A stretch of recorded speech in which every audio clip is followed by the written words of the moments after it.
She is a symbol for freedom and one of the most recognized figures in the United States. Welcome to WatchMojo.com, and today we'll be learning more about the Statue of Liberty. We are the keepers of the flame of liberty. We hold it high tonight for the world to see, a beacon of hope, a light unto the nations. Located in New York Harbor, the Statue of Liberty is a depiction of the Roman goddess of freedom. Dedicated in a large ceremony on October 28, 1886, the statue's official name is Liberty Enlightening the World. Originally a gift from the citizens of France, she was designed by French sculptor Frédéric Bartholdi. Law professor Edouard René de la Boulaye is credited with the idea of a shared statue between the French and the Americans. The statue was meant to commemorate the U.S. centennial and the ideals that both France and the United States shared of freedom and democracy. However, only her right hand and torch were finished by 1876, and both were displayed at the American Centennial Exhibition.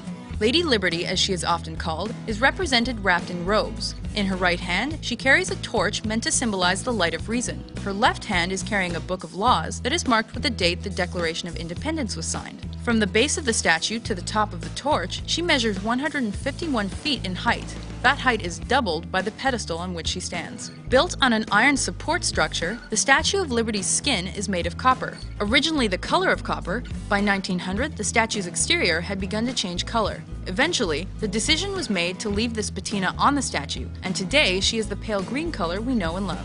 The statue's armature was designed by the same man who designed France's Eiffel Tower, Alexandre Gustave Eiffel. A joint effort of the French, Americans, and countless hard workers, the statue was to be built in France and shipped by boat to America. In the years before the statue was built, criticism was raised that she should be designed by an American artist. That, and the fact that it took many years to raise sufficient American funds to build Lady Liberty's pedestal, stalled the project's progress for many years. However, she was presented to the Americans on Independence Day in 1884, was finally shipped early the next year, and was ultimately opened in New York Harbor in 1886. Many new Americans immigrating to the country by boat were welcomed by the Statue of Liberty upon their arrival. This helped lead to her status as a symbol for the country. A poem inscribed on her base bears the famous lines, "Give me your tired, your poor, your huddled masses yearning to breathe free," and welcome settlers to the New World. Tourists were originally open to travel up to Lady Liberty's crown to view the harbor below, as well as making a narrow climb up to the torch. However, the torch has been closed to visitors since the First World War. In preparation for the statue's centennial in 1986, a series of restorations took place. Lady Liberty's armature was completely replaced, making her more sturdy, and several pieces of her skin were also changed. After 2001's terrorist attacks in New York City, the Statue of Liberty and Liberty Island were closed to tourists because of safety concerns. Gradually, the island, the pedestal, and finally in 2009 the statue herself were reopened to the public.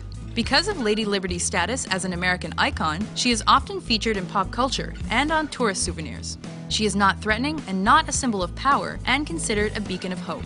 Lady Liberty has witnessed well over a century's worth of history and has come to embody the American ideal of freedom. With joy and celebration, and with a prayer that this lamp shall never be extinguished, I ask that you all join me in this symbolic act of faith, this lighting of Miss Liberty's torch.